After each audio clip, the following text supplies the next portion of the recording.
Hola, bienvenidos a Buki. Hoy vamos a desbloquear el libro, La bailarina de Auschwitz, una inspiradora historia de valentía y supervivencia. Este libro señala que siempre tenemos elección, cuando sea y donde sea que estemos. En efecto, nuestras elecciones determinan nuestra supervivencia y el poder sentir paz, alegría y felicidad en nuestra vida cotidiana. Esto puede sonar familiar, y es probable que hayas escuchado afirmaciones similares muchas veces. Pero puede resultar sorprendente viniendo de un superviviente de Auschwitz. De hecho, esta superviviente cree que incluso una persona en Auschwitz tenía elección. Ante el miedo y la desesperanza, puedes elegir rendirte y vivir como un zombi, o tener esperanzas y perseverar, sin rendirte hasta la llegada real de la muerte. Edith Eva Ager es tanto la superviviente como la autora de este libro. Nacida en Koize, Checoslovaquia, Ager fue enviada al infame campo de concentración de Auschwitz con su hermana y sus padres por los nazis en 1944. Sus padres fueron asesinados al llegar, mientras ella y su hermana se cuidaron mutuamente e intentaron desesperadamente mantenerse con vida. Finalmente consiguieron sobrevivir hasta la liberación, por parte de los aliados tras permanecer más de un año dentro del campo. A sus 90 años, Ager se doctoró en psicología clínica en la Universidad de Saarbrück. Es profesora de la Universidad de California en San Diego y conferenciante habitual en Estados Unidos y el resto del mundo. Ager también es consultora del Ejército y la Armada de Estados Unidos en materia de formación en resiliencia y tratamiento del TEPT, estrés postraumático. La doctora Ager se ha convertido en una psicóloga clínica, centrada en el tratamiento de problemas psicológicos a través de su terapia electiva, que ha ayudado a muchas personas a recuperar el control de sus vidas. La historia de la señora Ager nos recuerda a Viktor Frankl, también superviviente de Auschwitz, quien escribió un clásico monumental, El hombre en busca de sentido. Hemos reseñado este libro también en uno de nuestros bookies. Ahora bien, siendo ambos supervivientes de Auschwitz, ¿en qué se diferencia la historia de la señora Ager de la del señor Frankl? La principal diferencia es que entraron en el campo a edades diferentes. En aquella época, Viktor era un hombre de 40 años en la flor de la vida, tanto médico como psicólogo.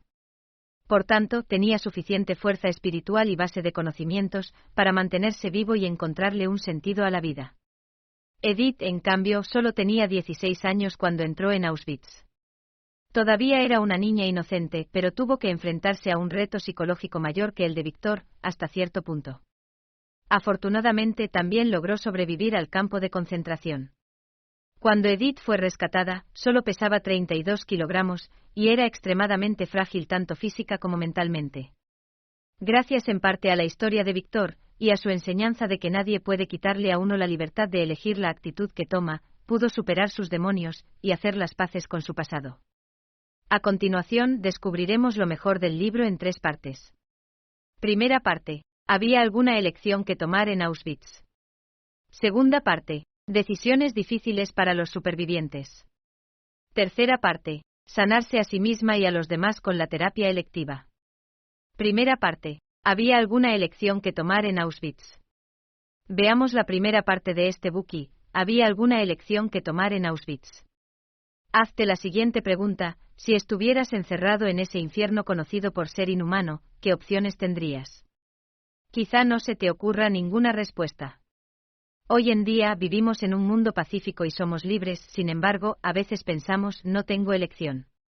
Pero, es cierto.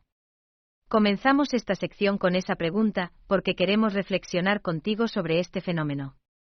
¿Realmente nos quedamos sin elección ante las adversidades? ¿Podría esta ser solo una excusa que tendemos a poner? La doctora Ager nos muestra, a través de su experiencia personal, que sí tienes elección. Incluso en Auschwitz tendrías la libertad de elegir, porque nadie puede quitarte lo que guardas en tu corazón. A continuación, veremos cómo Edith y su hermana Magda sobrevivieron en el campo de concentración, hasta la caída de los nazis tomando 3 grandes decisiones. La primera decisión que tomó Edith fue aferrarse ferozmente a la vida para ver el amanecer del día siguiente. Su idea puede ser más compleja de lo que suena en un inicio, pero es bastante práctica. Si hubiera pensado solo en salir viva de Auschwitz, habría caído inevitablemente con el paso del tiempo en un pozo de ansiedad y desesperación porque no tenía ningún control sobre los acontecimientos. En cambio, fijarse el objetivo de vivir para ver el amanecer del día siguiente, era completamente diferente, cada día de angustia que pasaba era la consecución de ese objetivo, y le proporcionaba una motivación positiva. De este modo, Edith empleaba todas sus fuerzas para cumplir su objetivo. Esta fue probablemente su herramienta más eficaz para sobrevivir al campo. Como puedes suponer, uno de los mayores problemas del campo era no comer lo suficiente. Las razones de la falta de alimentos eran complejas. En primer lugar, la Alemania nazi estaba inmersa en una guerra mundial. Al igual que la munición, la comida pertenecía principalmente al ejército. Solo después de que las tropas nazis y los ciudadanos alemanes recibieran su ración, era el turno de los internos del campo de concentración. Tal vez se pregunte por qué los nazis mantuvieron con vida a algunos jóvenes prisioneros, después de masacrar a tantos judíos en Auschwitz. Era porque todavía veían alguna utilidad en estas personas. Podían realizar trabajos o transfundir sangre a los soldados nazis heridos. También podían ser utilizados como escudos humanos en los trenes, que transportaban municiones para evitar ser bombardeados por las fuerzas aliadas. Es de imaginar entonces que la comida que le quedaba a Edith y a otras reclusas apenas era suficiente para evitar que murieran de hambre. En el tren que los transportaba a Auschwitz, 8 personas compartían una sola barra de pan y un cubo de agua. En el campo, la cena solo consistía en trozos de pan y una cucharada de sopa de patata. Además, Edith tenía que guardar trozos de pan y esconderlos en su ropa interior para que, cuando tuvieran hambre por la mañana, compartir la comida con su hermana. Optar por vivir significaba hacer más compromisos. El doctor Joseph Mengele, el infame médico del campo, le pidió una vez a Edith que bailara ballet, y a pesar de su falta de voluntad, lo hizo de todos modos. En una ocasión, el doctor Mengele estuvo a punto de violarla, ella incluso se preparó mentalmente para ello con el fin de sobrevivir. Por suerte, el oportuno timbre del teléfono la salvó. La segunda decisión clave que tomó Edith fue vivir y morir con su hermana, nunca vivir sola.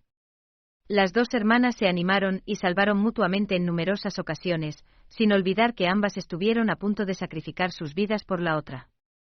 En una ocasión, Edith y su hermana se sentaron en un tren que transportaba municiones.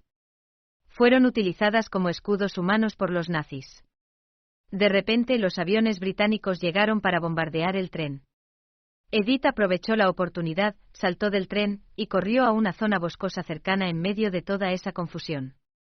En ese momento podría haber escapado, pero no vio a su hermana y volvió corriendo.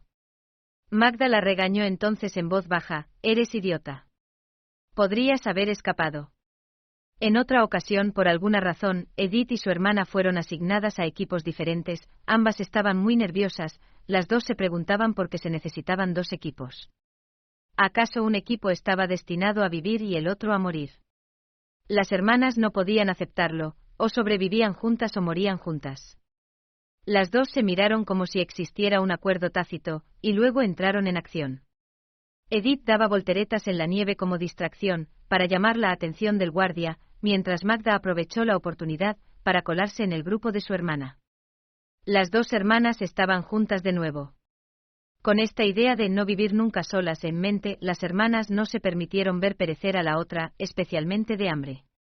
En un momento dado, los guardias de la Schutzstaffel o de las SS empujaron a Edith y a otras cautivas a un salón comunitario donde durmieron durante la noche y no les proporcionaron comida. Las prisioneras se sintieron frustradas y Magda llegó a creer que moriría de hambre. Edith sintió que debía dar a su hermana un aliento de vida, así que decidió probar suerte. Mientras los guardias estaban fuera, se escabulló al exterior para arrancar una zanahoria de un huerto. Justo cuando escondía la zanahoria y se disponía a volver con su hermana, apareció un guardia. El hombre le apuntó furiosamente al pecho con su pistola y tiró del cerrojo. Afortunadamente no era un soldado de las SS nazis, sino un soldado de la Wehrmacht, que no tenía tanta sangre fría. Tras contemplar a Edith durante un rato, finalmente la dejó marchar. Incluso la vio al día siguiente y le lanzó una pequeña hogaza de pan de centeno oscuro como recompensa a su valentía. La tercera decisión clave que tomó Edith fue afrontar la vida con optimismo. ¿Se imaginan? Incluso en Auschwitz, las prisioneras celebraron un concurso de belleza en los barracones, y su hermana Magda ganó el título. Más tarde, las chicas no estaban satisfechas con el concurso de belleza, así que organizaron un concurso de tetas, y esta vez nuestra Edith ganó el campeonato. Incluso ante la muerte, Edith era optimista. En un momento dado, se enteró de que iban a morir a la mañana siguiente, pero no quería que sus últimos pensamientos estuvieran llenos de desesperación y miedo. Quería saborear la sensación de estar viva. Pensó en su antiguo novio y se deleitó con el recuerdo de su voz, su mirada y la sensación de abrazarlo. La chica también estaba deseando satisfacer su curiosidad por el cuerpo masculino desnudo. Esa noche aprovechó la oportunidad y llegó a una pila de cadáveres. Allí observó y admiró cuidadosamente un pequeño hongo en un hombre. Descubrió que los genitales de los hombres son diferentes a los de las mujeres. Se sintió satisfecha, sabiendo que no moriría ignorando la estructura corporal del otro sexo. Al amanecer pensó que se le acababa el tiempo. Intentó recordar las constelaciones, que veía en el cielo nocturno y el sabor del pan de su madre. Pero por pura suerte los soldados no los asesinaron y sobrevivieron una vez más. Acabamos de cubrir la primera parte de este buki. ¿Había alguna elección que tomar en Auschwitz?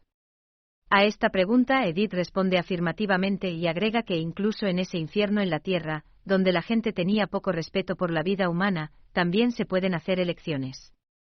De hecho, no solo hay elección de pensamiento, sino también una pequeña oportunidad de elección de acción. Todo esto nos recuerda que debemos ser más positivos ante las dificultades, y no rendirnos fácilmente, especialmente en nuestra vida actual, en la que somos libres en tiempos de paz. Gracias por escuchar. Compruebe el enlace de abajo para desbloquear el contenido completo.